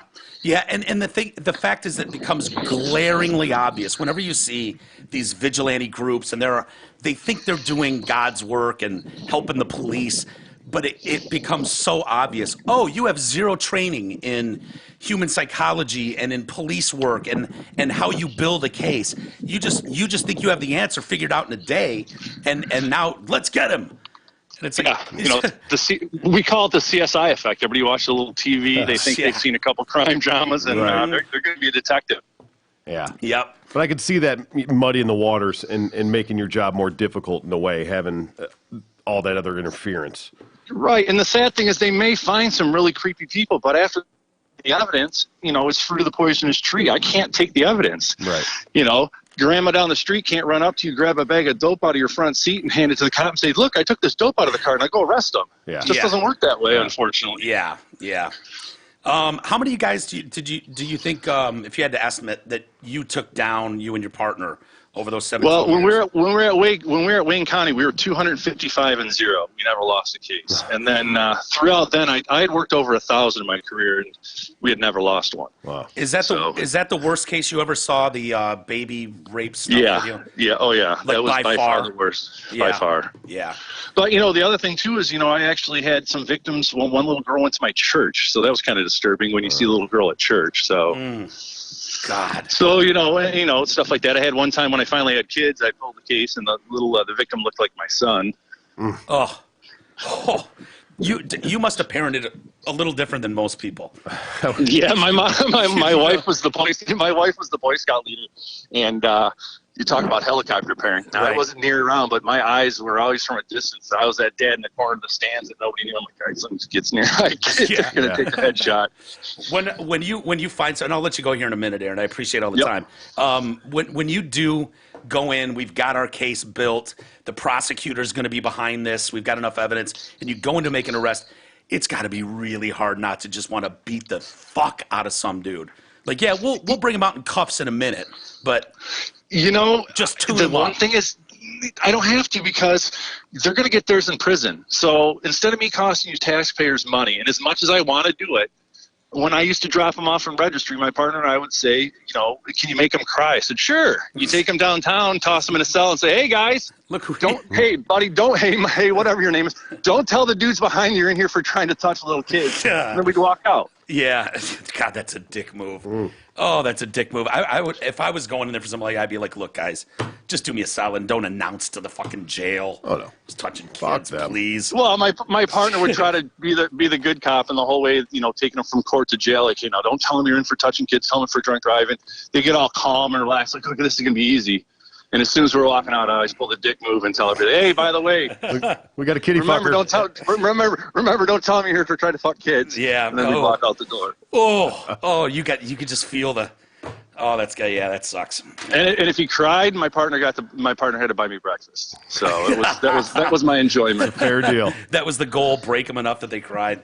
Yeah. Lastly, Aaron, we've long believed, back on the Drew and Mike show and to this moment here, that these guys are wired in a way, I know what I'm attracted to. I'm attracted to women of age that are, look a certain way, and I can't help that. It's what I'm attracted to. For these guys that are attracted to an 11-year-old or 12-year-old, is it possible in any way? Have you seen success rates at all for rehabbing anything like that? No, in fact, my career had been so long, we started to rearrest some of the same guys, or we'd get calls from other states and have to turn over cases because they were the same thing. Yeah. Yeah. Like a So, sickness. we arrested a couple, like I said, what's the odds? We arrest the same guys over and over in the area because they're so sick and twisted they can't get on, they can't stop. Yeah. God, that's tough. I don't know what you do about it. I mean, they've tried castration shit in certain places with hardcore, rapists. And, Yeah. Yeah, it's tough. That I wish I had an answer for because I could, make a magic pill. But yeah, there was no rhyme or reason, and it was really bad. I'd go out with probation parole and check these guys' computers after hours. I think they'd be all slick. I'd come in and pull some forensic tools out and pull up their deleted history and see what they're up to. And these guys knew they were getting checked on, but they still had to have their porn fixed. It's crazy, man. And they go to great lengths because, Doug Stanhope's got a great bit on it. And he's like, I can go online and see a chick blowing a horse and puking, and I can see fucking German vomit porn. He's like, I've never bumped into kitty porn ever once. And I'm like, me either. I've never just run into a kid video ever. You'll laugh because I had a jury. Some of these guys would take it to jury, and I had a bunch of dudes on the jury, and I used that. I'm like, look, they try to use the pop-up or something. I said, I've looked at adult content. I have never in my life seen a pop-up for child porn. Yeah. I'm sure other people in this courtroom have, and you could see the dudes on there trying not to get all embarrassed, but you knew their wheels were going. It's like, yeah, I look at porn all the time. I never see child porn pop up. You got to seek it out. Yeah, I wouldn't even. I don't even want to know where you would have to go. That's like that. Is that dark web where you can buy all kinds of drugs? I don't know how to get on the dark web, and I don't want it. I don't either. Yeah, you can get it there, but if you start looking, you get some of these groups, and you start finding the right people and trust them, they'll take you right where you want to go. Fuck. Yeah, I've searched some creepy shit in my line of work. I mean, if you went through my history, you would think I've murdered a bunch of people. Between the stuff that cops bring me and you guys would announce on the air all these years, I was sitting in front of unfiltered internet back in the day, so everybody in the county jail knew if they heard it on the Drew and Mike show, run up to internet crimes. We can see what they're talking about. Yeah. Oh man. Well, Aaron, one of these days you'll have to come over here. Maybe bring Timmy Peterson. Yeah. He can tell you Jerry stories of him driving around in my minivan together. Yeah. So. Every time I talk to him about you and a couple other guys, it's like, dude. The stories. Holy shit. We got to grab a beer and just spend some time getting a little darker. And I got some funny ones for you too. Some of these things over the years that you just can't believe that people do. Yeah. Well, Aaron Diamond, thank you so much. I'm sorry that your name is spelled like a woman, but that's okay. That's all right. All right, guys. All right, man. Thank you for the time. Take it easy. Hang in there. Brother. Bye-bye. Bye. Yeah. Good dude. Yeah. Good fucking dude. I can't imagine having to do that. I mean, I'm so grateful, especially as a father of girls, that there's people out there doing that. But I can't imagine having to do that every day. Just the toll it must take on you, on your soul, your psyche. Dude, a fucking baby rape snuff video. Yeah, horrific. I was expecting, 3 guys in a gangbang with a 15-year-old, but. No, that's standard. And I meant to ask him if did anyone ever get prosecuted? My guess is that's not in the country. Mm-mm. It's my guess you would usually find that somewhere buried in Russia, probably Ukraine. It's some creepy shit. But yeah, man, interesting take on To Catch a Predator too. Yeah. Dude, we threatened to quit, and Chris Hansen's local, and it's amazing how fast that show went away. I don't know what. I think there's a story there, maybe, and I'm not entirely sure what it is. But that show was they caught the wrong guy. Really popular, or I don't know. There's I think there's something there. Anyways, would thank him for all the time talking about that stuff. He seems to be doing all right. Yeah, what's up? Switching gears entirely. Hopefully, Snoop Dogg was. We watched that video the other day. Him blasting Gayle King, and I mean, Susan Rice came down on him, and Oprah. He's kind of shamed pretty hard for it, and he's issued another video claiming I wasn't threatening Gayle King. I was raised better than that, and blah, Right? blah, blah. Didn't he say something along the lines of before we come see you or whatever his line was in that first one? It was Back off, bitch, before we come get you. yeah, yeah. Do we have that first video? I mean, Yeah, we could for some context. he claims I was just calling her out for being very disrespectful towards Kobe, his family, and he's a nonviolent person. Is this the first video? Okay, go ahead, Eve. For those that didn't hear it. Gayle King. Out of pocket for that shit. Way out of pocket. What do you gain from that? I swear to God, we the worst. We the fucking worst. We expect more from you, Gayle. Don't you hang out with Oprah? Why y'all attacking us? We your people. You ain't coming after fucking Harvey Weinstein asking them dumbass questions. I get sick of y'all. I want to call you one. Is it okay if I call her one? Funky dog-head bitch. How dare you try to tarnish my motherfucking homeboy's reputation, punk motherfucker? Respect the family and back off, bitch, before we come get you. It seems kind of threatening. A little bit. Overt, yeah. Little bit. Little bit. It seems like he would have the means if he wanted. Sure. And the numbers. Mm-hmm. And he might know a few people Yeah. that could make that a reality. So he doesn't see it that way at all. You know, she's traveling with 24-hour security now, devastated, crying, the whole works. Of course. Really pissed off at CBS. I watched that video. I watched, The actual interview? yeah, the interview that Gayle did with Lisa Leslie. the WNBA player who met Kobe when he was in like high school, coming into the league. And the interview takes place at her house, and on her walls are all these framed jerseys, including numerous from Kobe, like game worn. Yeah. They were really good friends, and so a lot of it is very respectful to his career. And then she comes into this, hey, doesn't go without saying, part of the conversation, is it hard for you to just, brush all that aside? It's not the guy but is there any part of it? She asks very legitimate reporter questions that had I seen that interview and she didn't do that, I would have called her a, what did he say, dog-headed bitch? Yeah. Like, Funky you dog-headed bitch. you soft motherfucker, you're going to go do like a tribute to his career in a national interview at that late, and you're not even going to mention this little hiccup in 2003? That would have been shitty reporting. That wouldn't have been doing a good job. And so I can understand how if the clip that everybody saw was 2 minutes of her kind of asking Lisa and followed up about that thing, sure, maybe you could think that, but it's a much longer interview than that, and covers and is very kind to Kobe and the family and all that. So Yeah, Lisa Leslie's not going to put him on blast. No, and Gayle has every right it's not to ask her the job to question. do that. It's not like she made it up. It's not like she, Yeah.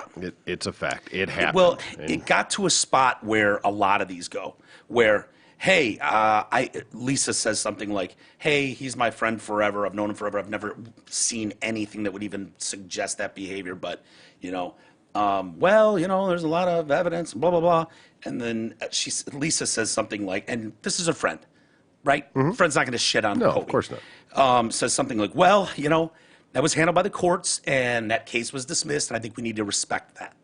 And it's like, okay, I understand that, and Gayle, rightfully so, as a good follow-up journalist interviewer, would go, well, true, and I respect your opinion. I understand you're a little close to it, but however, quite a bit of evidence that girl stopped participating because of harassment, and now the prosecution didn't have anything to go with, and so the case was dropped. But let's not pretend that there wasn't.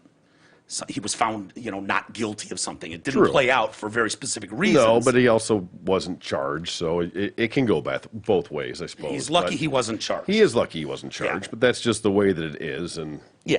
So. But yeah, you can't ignore it, but there's no point in really dragging it all through the mud again, in a way, but you have to at least address it.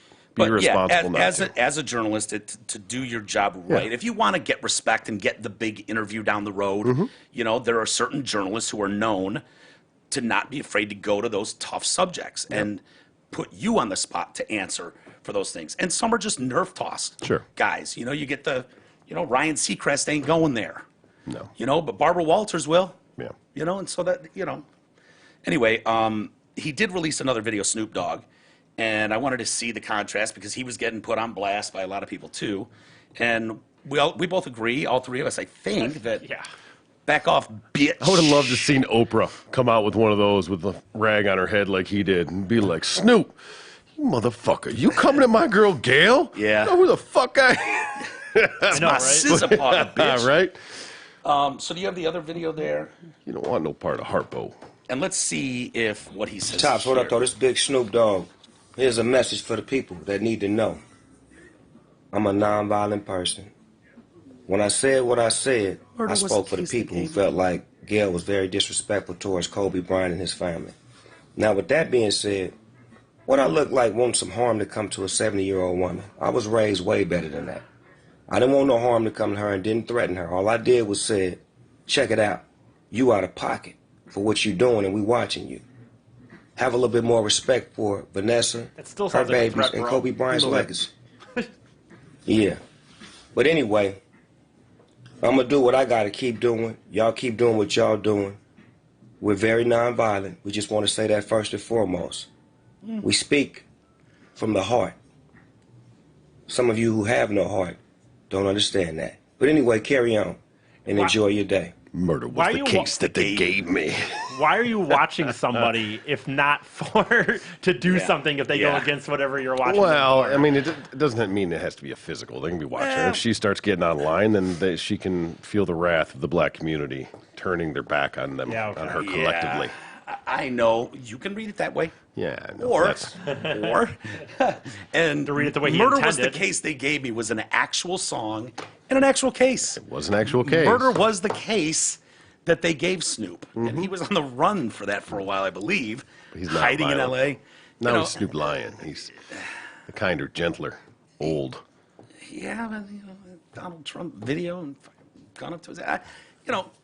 If I went Snoop Dogg, violent or nonviolent, I don't know what people would say. I think Snoop Dogg is a very loving, funny Yeah. stoner. I have nothing against Snoop. I think Snoop is fucking hilarious. I really do. I think his music. I thought his first couple albums were so good. His voice is so original, smooth. He popped, and it was like, that's all you heard. Yep. Was it Dog Pound, Doggy Style? First one was probably Doggy Style. He's young.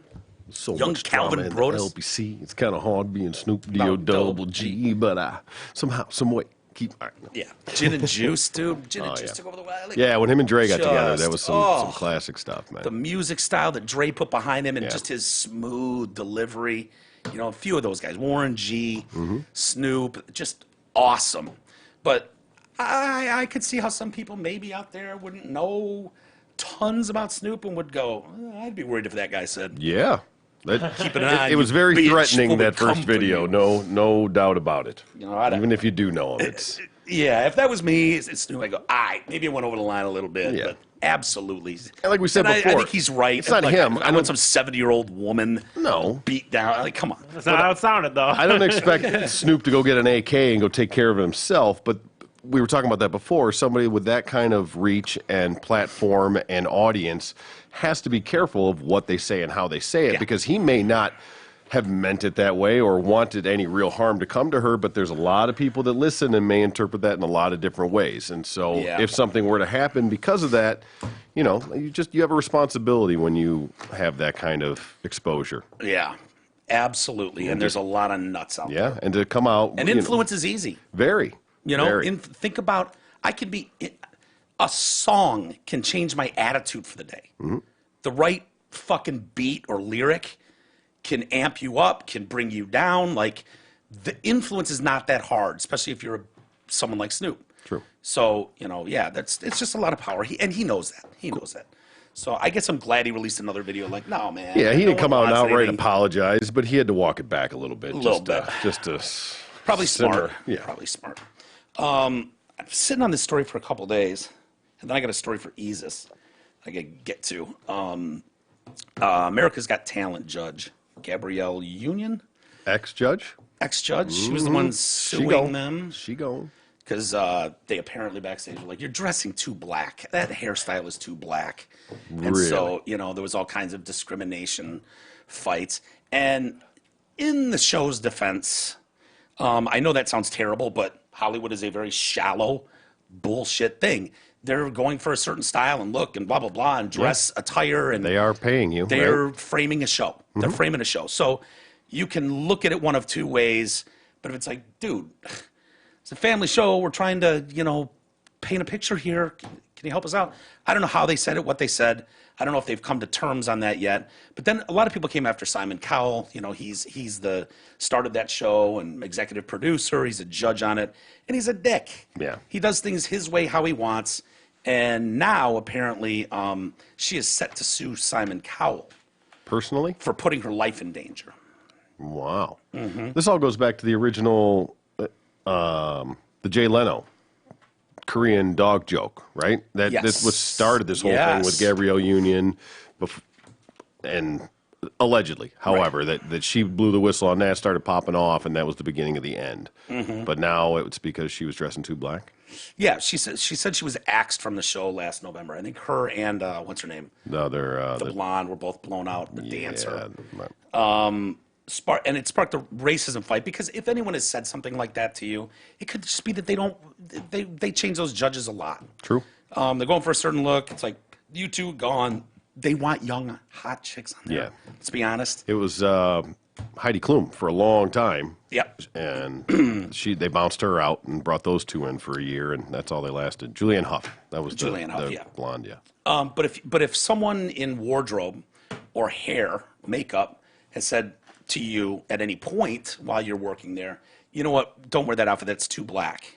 Or that hairstyle, let's not do that hairstyle, that's too black.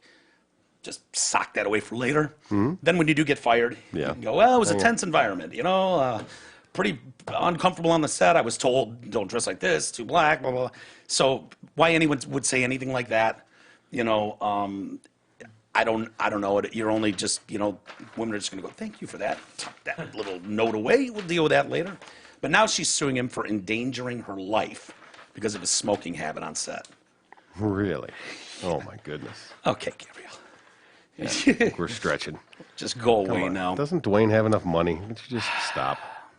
So, yeah, she's suing Simon, America's NBC Network, and Sicko, which is Simon Cowell's entertainment empire. She furiously claims that Cowell exposed her to the dangers of passive smoking, so is planning the new lawsuit against him personally. For her, this is a big deal. Gabrielle was always cross that Simon would smoke when the cameras weren't running. Anytime the cameras weren't on, motherfucker would light up a cigarette. For her, this is a big deal. She believes his smoking has put her life in danger. It can cause cancer. And she doesn't think she deserves to have been at risk when she was at work. This lawsuit will be sent to Simon Cowell at any moment. She's determined to see this one through. Cowell's made no secret of his struggle to smoke. He's like, fuck's sake. I could never not smoke. Life would be so boring. He was smoking up to 80 cigarettes a day. That's Holy shit. 4 packs, dude. That's insane. 4 packs of smokes a day. Wow. Yeah. Oh shit! If I tried to cut out cigarettes completely, I'd have a real problem. Too boring. I can imagine doing those auditions and things that when they're sitting there for 8, 10, 12 hours, longer than that. Some of those days Sure. are probably going Oh. 14, 16-hour days where they're sitting there just. I Yeah, can but only imagine just he every can't chance. smoke on camera, period. No. So if you go on a break, those guys get up and, Yeah. Howie's getting a fucking drink. Someone's getting touched up with I'm makeup. surprised that they'd let him smoke with a studio audience and all that. Dude, and that's where I was going to go a little bit with this because, It's one thing if it's your office or California whatever, but- laws? Yeah. I mean, there's federal laws. It's not like it's a decision made by, a bar or a club or a mall. These are federal laws, California law. You cannot smoke within 20 feet of a building. Well, I think it depends on what it is too. I mean, not a public like a restaurant, a mall, any of those kind of places. But if Theater? they're but it's not a public theater. It's not like a movie theater where people are paying to go in there. They probably have this completely rented out, which makes it private. So I'm sure there's some difference in that. There's different laws everywhere. California was the first. Yeah. And it was like, well, the only way they're getting away with this, like you can't smoke in a bar, is because it's always nice in California. Going outside's not that big a deal. You know, you go out in front, you know, and it's 80 degrees out. Who cares? Even in the winter. Here, it's like it's 20 below, 2 feet of snow on the ground. People are like, fuck that. I'm going outside. Right. It took years to catch up in some of these other states. But California has strict anti-smoking laws that bans employers from knowingly or intentionally permitting the smoking of tobacco products in an enclosed place of employment. And that's the key. Seems odd that it this doesn't didn't come out way sooner, though. Like, Yeah, I right. mean, That like, show's in its Yeah. 15th year or something crazy like that. Yeah. It's been a long Shows you time the that show's power been of running. him, dude. And I'll tell you, the Drew and Mike show, like we had our own studio, right? They built a new $8 million building, the house that Drew and Mike built, and so it had Riff Studios, it had CSX Studios, it had Magic Studios, and it had a separate wing completely for the Drew and Mike show. We designed our own fucking offices and studio and equipment, and it walked out from our studio. Okay, there was like Maya Mark's office had a door that walked right into the main air studio, and then there was another door here where Mike Clark sat, Drew sat, so they were closest to this door. You open that door and it was just a tiny little like green room, TV, a couple chairs, right, coffee machine, something like that, big screen TV there, and then it walked right outside to the, you know, like outdoor cafeteria, you know, they're just like picnic tables. So basically making it as easy as possible. For 4 you. steps to a cigarette. 4 steps to a cigarette. Guys, you can't smoke in here. You can't smoke. And we just, Okay. whatever. Whatever. Smoked like fucking fiends. Chain smoked for hours in that studio for years. People come down, they tried to get mad. They're like, if they smoke one more cigarette in there, I'm taking it out on you, Walters, and you fella. And it's like, suck a dick. I can't make them stop. You go make them stop smoking. right. Sorry. You know, and so they threatened us. They were going to fine us. They ended up suspending Clark at one point. But finally it got so bad, it was like Steve, one of our new general managers, came in, and he was a fan of the show. I love Steve. He's great. And he's like, guys, you got to understand, this is a federal law. Like, knowingly allowing this smoke to be in this building, it's going through the vents and upstairs. There's a woman with cancer upstairs right above you, going through cancer right now, and it's coming through the vents. You guys cannot smoke. And it was like, oh, fuck. Known her for years. Yeah. And it was like, this is just bad. This is bad. And so then it was like you'd get in the dead of winter and you just want to crack open that door and just smoke. Someone took a picture of Clark with like one leg out the door, a head, and a cigarette. He fucking blew him off the air for 3 days. Really? He was fucking pissed. Yeah, but you know, it was finally got to that point like, guys, my hands are tied. Yeah. One complaint. Someone said, they'll be all over us. It's not good.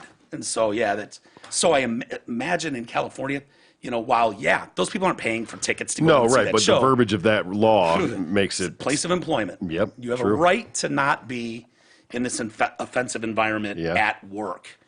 So I imagine pretty easy for her to remove herself from that. He lights a cigarette while but she shouldn't have to. But It'd well, be that's the interesting to see point, is where that this she doesn't goes. have to. Right. To say that she could go outside for him to smoke a cigarette is ludicrous. So Or go backstage and whatever. It doesn't just the point. Yeah, that- he's just yeah. chain smoking. Shows you the power, though, when he's bringing in the kind of ratings and money he is. Who's going to say something? Right. He's That's just, why he'll just I just replace wonder, you. like, but still, it seems like it was big, and if it's that big, I don't care how big you are on some level. If you got audience members, that's the thing. We're talking about a Yeah, studio, they're that's 10 one thing. feet but from we have- that front row or, Right. you know, in those He doesn't give a situations. I'm not talking about him, though. But No, like, I know. I mean, That's about everybody else. I suppose it's a little odd that people wouldn't call. You know, I don't know who you'd call, the health department or something, and go, hey, man, I was at the studio and this asshole smoked for 12 straight hours. I thought you weren't allowed to do that inside. Yeah. I don't know why no one did that, because he would have been blowing smoke over all of them. But it seems petty, but it'll be interesting to see where that case goes. Very true, yeah. You know what I mean? Because that won't be hard to prove. It'll be a settlement. Yeah, probably. But God, then can we be done with Gabrielle Union? Can you stop bitching about everything? No, she'll be back for something else somewhere, somehow down the line. She'll try to stay relevant. And then lastly, today, first off, is the 30-year anniversary, T, of what? 30 years ago today. 30 years ago today. Happened at the Tokyo Dome in Japan. Oh, that's easy. Was this what's his name? Fuck. The Tigers guy. No. What? Tigers guy? No. No. Oh, you think about Rod Allen? Rod Allen Like- chasing around. Yeah, chasing the guy around. great. That's what I was thinking. No. This 30 years ago today was Buster Douglas knocking out Mike Tyson. Oh, was it really? Yes. Oh, Can't believe I didn't man. get that with I wouldn't have known 30 years ago, but the clue. Yeah, like the Tokyo Tokyo Dome Dome, was yeah. like obvious, but I knew it was Tokyo. I didn't realize it was the Yeah. Tokyo Dome where that went down. I immediately thought baseball for some reason. On Yeah. that. But Well, I was reading a story about it. They've got like the backstory, and that 30 for 30 came out, so we don't need to spend time on it. But yeah, it's just funny. Like geisha girls, like Tyson showed up there 11 days before Buster Douglas. Buster Douglas's mom, Lulu Pearl or whatever, died 23 days before. And on her deathbed, he made a promise that he'd whoop his ass or whatever, and worked out, got in shape. Tyson shows up 30 pounds overweight. He's Bobby Brown was there, Whitney Houston's, ex, and he's like, yeah, I just remember the night before the fight being up till 3:30 in the morning with Mike, just fucking chicks and geisha girls. Tyson's like, yeah, Robin would go, she would go shopping, and I'd immediately go downstairs. There was this little Japanese girl that I'd fuck her down in she had a room downstairs in this one closet area. He'd go to, every time he was there, he'd just go fuck her. And all this shit, drinking his ass off, and leads to what you saw in that fight, he was, like we were talking about with Vic, where he just so gifted, so good naturally that he got to that point where he felt like he didn't actually have to work. It was just, you were just that good, and it just didn't matter. And no matter what you did, you were going to be better than everybody else. Dude. And on that And was night, he really I don't know really the story, but was he really a student of the game that cared about his Tyson, Oh, he fuck was yes. to begin. Yes. No, well, to Okay. begin with, Yes. with Custamata was he? his original. Dude, he knew the history of boxing. When Cuss died, he Lost lost it, his yeah. shit. He went off the rails. And then he Gotcha. fired his main trainer Yeah, it right was like before his- that fight. I was wondering if he just went He through was a life kinda student just- of the No. game, dude. He was. Yeah. He was a natural with speed and power and all that stuff. I mean, wicked. His fights were must-see pay-per-view. There's nothing to even compare it to Well, I know, today. but must see doesn't mean okay. You've already answered it, but yeah, I know he knocked people out in 5 seconds, but that doesn't mean anything. No, I when was he saying, was it started, a yeah, situation no, he or was. He didn't okay. come in like an asshole. He came in really humble. He came in. He was a kid. Yeah, but young, and right, a student of Yeah. the game. He Really knew- he professional, like not wild, not crazy. Like he went in there, handled his business, Gotcha. and Worked, was worked, super worked, humble worked. about all of it. Like I said, Cuss was like a role model to him, his trainer, like his a father. figure, Yeah. all that. And when he died, Tyson- everything switched. Studied the boxing styles of like every person before him. He knew how they fought. Yeah. He was a real student. Because really, he's tremendously undersized for a heavyweight. Short. What Yeah. is he? 5'7" or something? 5'6". But yeah, 37 professional fights, 33 knockouts, and he won the belt, youngest ever heavyweight champ at 20 years old and 4 months, and within a year he held all three heavyweight belts: the WBC, the WBA, and the whatever. Was it Spinks that just IBF. gave him his belt? One of them, he was going through because there's all the different belts, and to unify them, you got to beat all. And he had gone through and was just fucking murdering guys. Nobody was getting out of the first round. Yeah. And I think it was Leon Spinks. I could be wrong on who exactly it Just was, gave but him somebody the had belt. like that one last belt hanging out there, and he was kind of on the tail end of his career. And yeah, he was like, "Fuck it, I don't want Take it. Don't kill me for it. Just take it." Yeah. And just gave him the belt. Hilarious. They said, he lands there 11 days early. He's barely seen in public. He has a training session, right, that is made public for the press at one point. It was a rare sparring session, and with Tyson so exhausted, the spectators had to be sent away. That's how dead he was. During another training exercise, Tyson was knocked down bad by his partner, Greg Page. Knocked fucking down. Yeah. So he said, yeah, I should have seen the signs. Yeah, so besides having sex with the maids, I was seeing this young Japanese girl who I had sex with the last time I was in Japan. Robin go out shopping. I'd go downstairs to the back of the hotel with this young girl at a room. That was my training for Douglas. Oh, see, and that's a no. You never drop a nut the night before a No, fight. hell no. Come on, everybody knows that. Donald Trump was there as well. Was he? Yeah, and he had paid like $11 million to get the Tyson, was it Spinks? Tyson Spinks fight Okay, in so it wasn't 88. Spinks. It was somebody else. Yeah. It was 91-second fight. Yeah. So maybe the second, yeah. So he knocked Spinks out, and Trump paid for that, and then kind of joined Don King on the team and whatnot. Oh. And that relationship went sour when the rumor was that our wonderful president Donald Trump fucked Robin Givens. Who fucks Tyson's wife? Yeah, that could be a Wow. poor decision. Yeah. So, anyways, it's kind of crazy to look Well, back. nothing really happened to Donald. I mean, Yeah, yeah, he's fared it's not pretty like he got well. knocked out or something. Robin paid the price, I think. Right. Yeah. Well, But the thing I wanted to mention for you, Isis, is because I know this has been one of your things that's come up from time to time. You really want to know how this played out. But it was I 9 do like years the ago song, by the way. that Rebecca Black put out Friday, Yep. Friday, Oh, yeah. Friday. Dude, that year, to be honest with you, me and Ty used to play that. We would go down to Greektown on Saturday nights. That would be one. We would our routine play would be Friday to on stop- Saturday our- nights? Our routine would be to stop.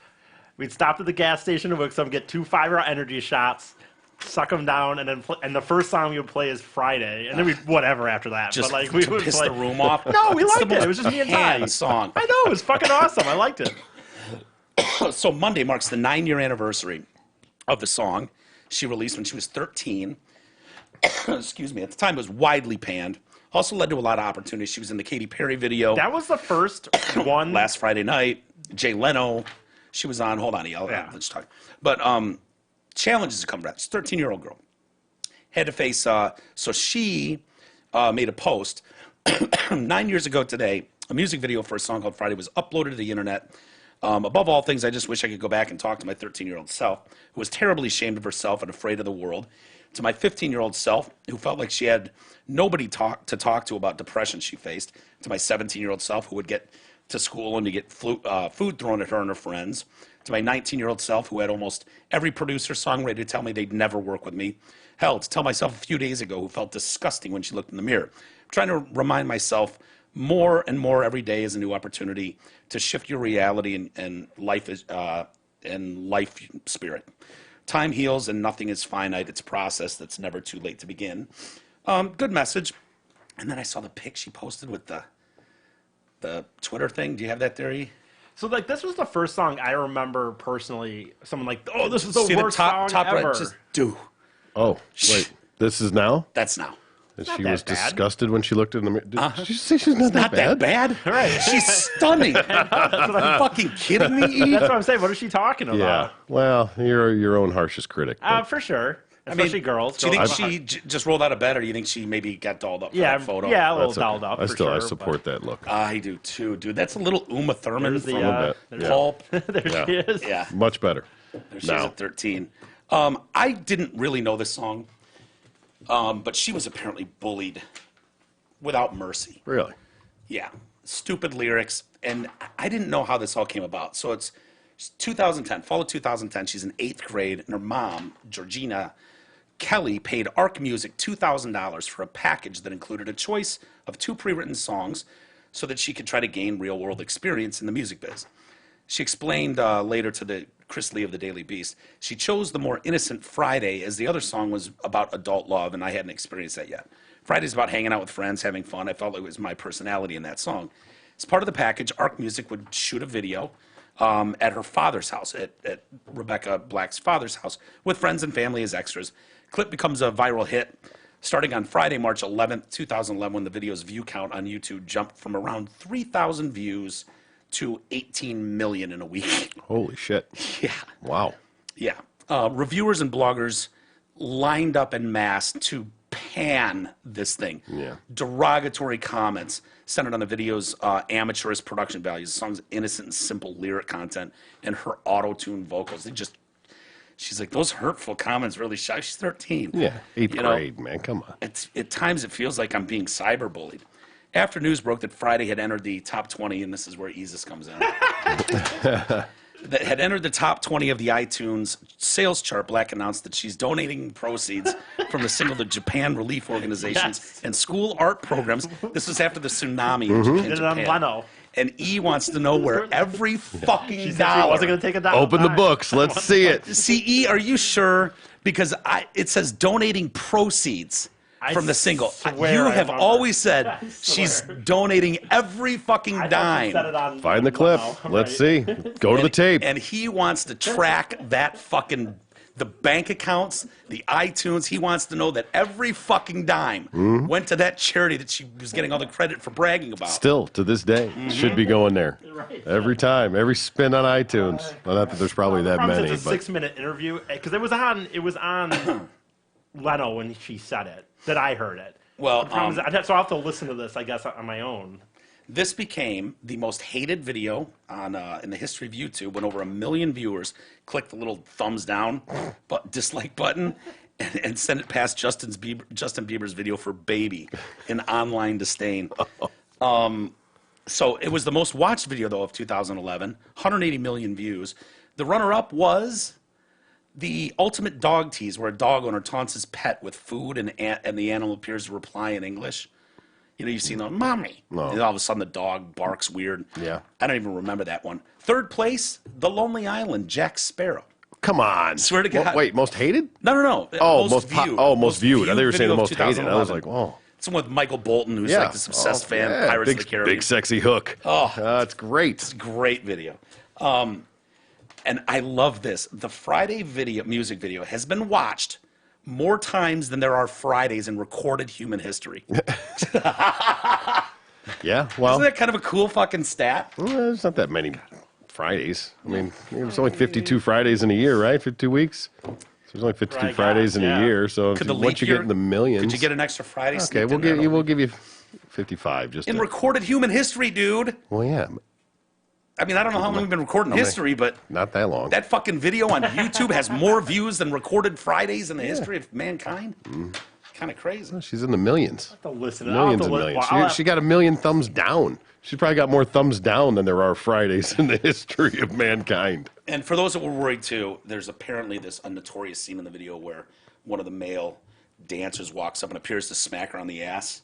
People are like, oh, hashtag me too. Oh, yeah. So he smacked me. He patted me on the back, not my butt. For anyone that was worried.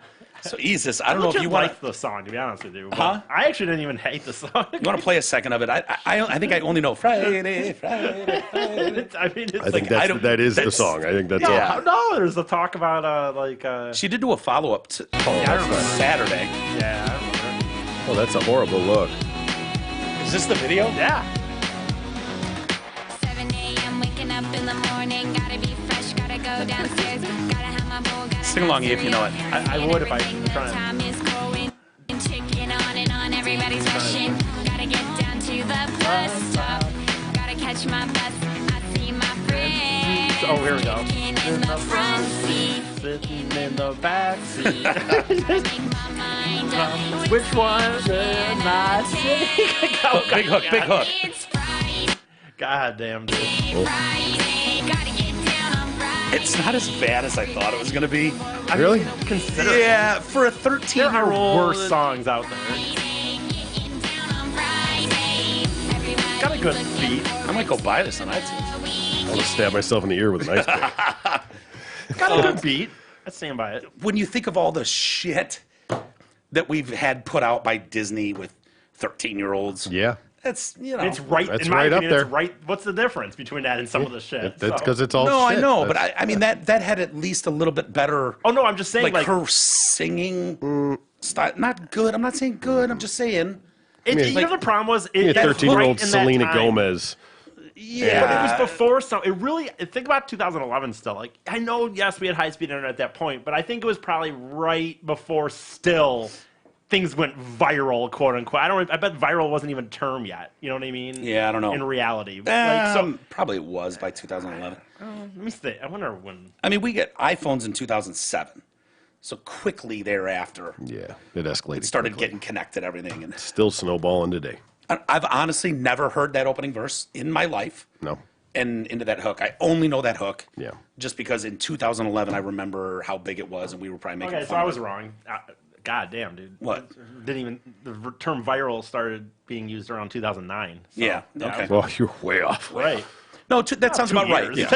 If you figure iPhones came in, and then we started getting stuff like YouTube. But and- even when it says, you got to imagine that even when it says, I was wrong, obviously. But I was even fucking 2000, with you. but even 2000, no, I'm saying, but even 2009, I probably didn't know what viral was. Yeah. Still thought it was a yet, sickness. really. Yeah, right. All right. Well, on that note, I just wanted to give you that. Actually, you know what? Can we do one more? Do you have the Wheel of Fortune? Did you see the Wheel of Fortune thing this week? No. Okay. You know I'm a fan. And I know. That's why I wanted to play this for you. Okay. Don't show T. It's going to spoil his. Yeah. No. You can this pull week? it up. I just don't want him to see the answer. I want to see if he can guess it. Okay. So go ahead, but you got to make it full screen because the Naggers. description gives it. It's not Naggers. Oh, all right. But I've seen you. You're very good at this. Okay. So Put me make on sure the you get all spot. that shit off the top and whatever. I mean, I can't do that until you start playing it, though. I'm giving you the benefit of the doubt. Can you I'm move not it? looking. Can you move it up and maybe get it a little off screen? What do you mean? Just scroll it up a little bit so you can't read the top. Not really. I can. This is. For the love of God, just play it. Let me see. Okay. So anyway, this is a 4 letters. This is the bonus round. Okay. Okay, at the end. Teacher Jesse Rebhan needed to correctly solve the bonus round puzzle. Just the letters N, C, E, and R. Pat Sajak's like, okay, this looks a bit daunting to me. And so let's see. They say only 37.76% of contestants solved the bonus round puzzle. Shit. I couldn't get it out of there, dude. I could have had him just All not right, look. go ahead. But Fuck it. I'm not looking at RSTLEN. This process, and as she picks 3 more consonants, 1 more vowel. Popping a boner. P, Oh, see, good one. C, Yes. D, And your vowel. O. All right, let's see You if can we look get out of all now. this. See, there's nothing up. Okay. Hold on. Pause. Well, Yeah, okay. hold on. If you pause it, it's what going are to you fuck it doing up. is the category. I'm not looking up It now, looks that's fine. daunting to me, but you know, you have 10 seconds. Keep talking as you use letterboard. Good luck. Something a juicer. Buying a juicer? Of course, it's an easy puzzle. I Add a girl. Nope. don't understand this. Popping a boner was not bad. See, I gotta be honest that with was you. before I had the other letters. That was. I know I had an extra N in that boner, but what are you Yeah. gonna do? That's how I roll. Buying a juicer. She had Wow. sir Yeah. at the end. CER. She's Yeah. like, juicer? Well, that's good on her because if you can get to that point, there's only that's where I was at trying to figure out what could end in CER there, Yeah. and without the N because you start thinking dancer or whatever, but there's no N. Prancer. So, good, no, And there's it no was- N, no R. So good on her to get to that point, and how she got into buying. And what was it? What did you see? The title of it was like something you do or something. What Yeah, are you the doing? title's not- What are you doing? Yeah, is the category. What are you Yes, that's- doing? Never mind. Buying a juicer? Hey, It's impressive as shit. yeah, she should get bonus points for getting that one right. Hell yeah. Yeah. All right. I wouldn't have made it. No. We lost 37 grand. She had a trip to Barbados still. Yeah, I mean, I'm not saying I would have guessed those letters. I might have guessed a B and a Y and a J. Yeah. If I'm going to pick letters, I'm going to definitely pick a B and a J. Buying a dancer. All right, let's get out of here. I want to thank Aaron Diamond, our buddy there from the Internet Crimes Task Force for Big ups. Yeah, absolutely. And I know we need an off-air hangout with him because I'm going to buy that man a steak. yeah, yeah, we should do that. Buy him Oh, a yeah. steak and get some stories. And there's a couple of those guys, and Right. yeah, affects him. So anyway, I want to thank him for coming on and kind of breaking down how a lot of this works. I find that stuff fascinating. Definitely. Law enforcement like that. So Behind the scenes. yeah, hell yeah. Jay will be here tomorrow. So Wednesday tomorrow, right? Yeah. Yes, tomorrow's Wednesday. Okay. Thanks day. everybody for hanging with us. T, thank you for being here. My We'll pleasure. see you later in the week. And yeah, we'll be back tomorrow. Hopefully you will all join us then.